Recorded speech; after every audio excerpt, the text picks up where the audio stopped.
बिस्मिल्लाहिर्रहमानिर्रहीम सल्लल्लाहु अला मुहम्मद सल्लल्लाहु अलैहि वसल्लम। उम्मीद करना मेरे देखने वाले अहबाब सब खैरियत नाल होणगे। अगर तुसी मेरे चैनल ते नवे हो बराए मेहरबानी मेरे चैनल को सब्सक्राइब कर लो।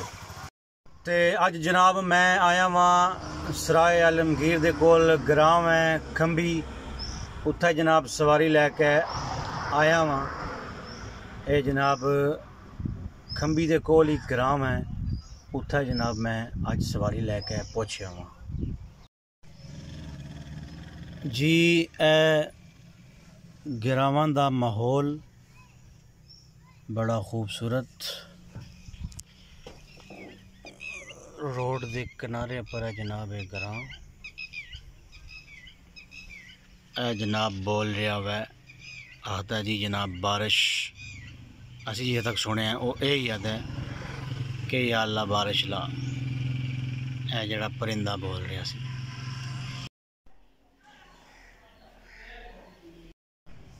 लो जनाब अज पूरा ग्रां दा माहौल तुहानू दस्सिया जनाब।